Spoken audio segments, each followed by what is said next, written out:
의원 모시고 참사의 원인과 여당에 나아갈 방향에 대해 얘기 나누겠습니다. 어서 오십시오. 네, 안녕하십니까. 예, 이태원 참사 얘기부터 안 할 수가 없겠습니다. 의원님께서는 소식을 듣자마자 당시 새벽에 인근의 순천향 병원으로 본능적으로 달려가셨다 이렇게 말씀하셨는데 현장에서 상황이 어떠셨는지 좀 전해주십시오. 네, 사실 이번 같은 경우는 예전 대구 코로나 때와는 좀 달랐습니다. 네.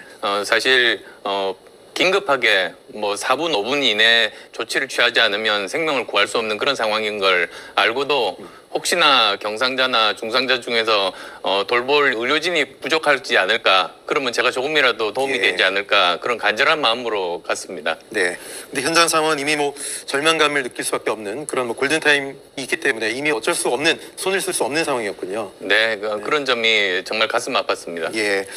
참사 원인을 명명백백히 밝히는 것도 상당히 중요한데 국민의힘에서는 전 정권에서 너무 정부와 경찰이 밀착했기 때문에 본연의 업무를 소홀히 하지 않았느냐 이런 얘기들이 일단 나왔었는데 일단 뭐 문재인 정부 시절 세월호 이후에 이런 사고가 다시 발생하지 않도록 시스템을 만들겠다고 했는데 왜 못했느냐 이런 얘기가 나오니까 국민의힘 내부에서도 원로죠 이재호 전 의원, 이재호 고문 같은 경우는 정권이 벌써 출범한 지 6개월이 됐는데 무슨 전 정권 탓을 하냐 이렇게 쓴소리를 하기도 했습니다. 어떤 입장이십니까? 네, 저도 사실 같은 말씀 드리고 싶습니다. 사실 어제 대통령께서 직접 말씀하셨지 않습니까? 모든 것은 최종적인 책임은 대통령에게 있다. 그렇게 말씀하셨습니다. 네. 그리고 또 이상민 행안부 장관도 결국 국민의 안전을 책임지는 것은 국가의 책임이다. 그렇게 이야기를 했습니다. 예. 그래서 사실 저는 모든 것을 다 전 정권 잘못이라고 이렇게 하는 것은 적절치 않다고 봅니다. 왜 정권 교체가 됐습니까? 사실 문재인 정권에서 잘못해도 사과하지 않고 그런 것에 실망을 느낀 사람들이 좀 더 다른 모습을 보여주기 위해서 정권 교체가 만들어진 것 아니겠습니까? 그렇죠. 저는 그걸 명심을 해야 된다고 봅니다. 네, 참사가 발생하고 얼마 안 돼서 안철수 의원께서는 일단 뭐 윤익은 경찰총장 바로 경질하고 또 이상민 장관은 자진 사퇴해야 된다 강하게 말씀을 하셨거든요. 근데 뭐 이상민 장관은 일단 사퇴를 수습하는 게 먼저다 이렇게 얘기하고 있고 사의를 표하지 않고 있습니다.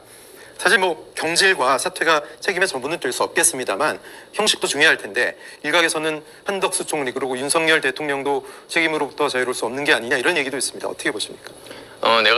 제가 처음에 입장을 밝혔고 사실 오늘도 입장을 밝히고 지금 이 자리에 나왔습니다. 네. 제가 생각하는 것은 우선 이 경찰은 이번에 정말 많은 문제점들을 총체적으로 보여줬습니다. 예. 이것을 제대로 바로잡기 위해서는 책임자는 바로 경질을 해야 되는 게 저는 맞다고 생각합니다. 예.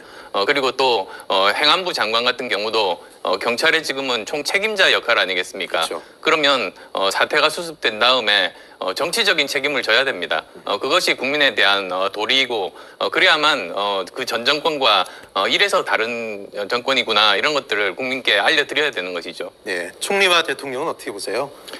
총리와 대통령은 그 대통령께서는 본인의 입장을 분명하게 어제 밝히셨습니다. 예. 여러 가지 정말 그 국민들 입장에서 정말 하고 싶은 말, 묻고 싶은 말을 하지 않으셨습니까? 예. 그래서 그런 것과 함께 사과도 하셨으니까 그것으로 이제 그 필요한 인사 조치들을 하는 것이 이제 대통령께서 해야 될 그런 일이라고 그렇게 말씀을 드리겠습니다. 예, 지난 주말 또 한번 거리에 촛불이 등장했습니다. 국민의힘에서는 뭐 민주당 배우설 주장하고 있는데 그렇기엔 좀 많이 나오셨고 또 그런 얘기가 오히려 민심을 더 성나게 할 수도 있다 이런 우려도 있는데 어떻게 생각하십니까? 민주당이 대선 이후에 사실은 그 대선 불복 심리가 굉장히 큰 게 사실이죠. 그리고 또 그것이 계속 그 탄핵이라든지 이런 것으로 그 발언으로 표출이 되고 있습니다.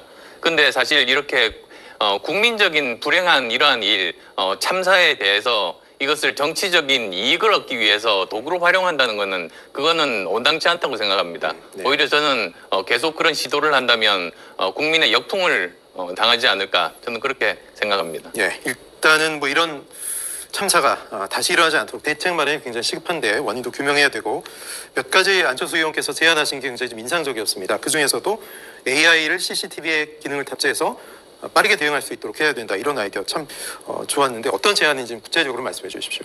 사실 CCTV에 인공지능을 접목을 하는 기술은 이미 다 지금 만들어져 있습니다. 네.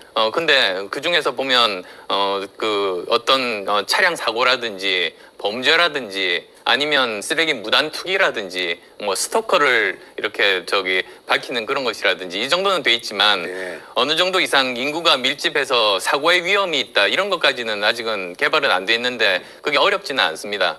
근데 요즘 보시면 CCTV가 많아지면 많아질수록 100개 이상의 화면을 한 사람이 본다면 금방 이렇게 그 사고 현장을 찾아내기가 어렵지 않습니까? 놓칠 수 있겠죠. 네, 그래서 제가 말씀드리는 이런 인공지능을 활용한다는 것은 개인의 신상을 털겠다는 게 아니라 오히려 사고의 위험이 있는 곳을 먼저 그 감시하는 사람에게 관리자에게 알려줌으로써 112 신고를 받기도 전에 먼저 경찰이 출동할 수 있도록 그렇게 하는 것을 말합니다. 네. 그건 충분히 가능하기 때문에 이번 기회에 저는 전면적으로 도입하는 것이 시민들의 안전을 위한 그런 정말 바람직한 일이라고 생각합니다. 예.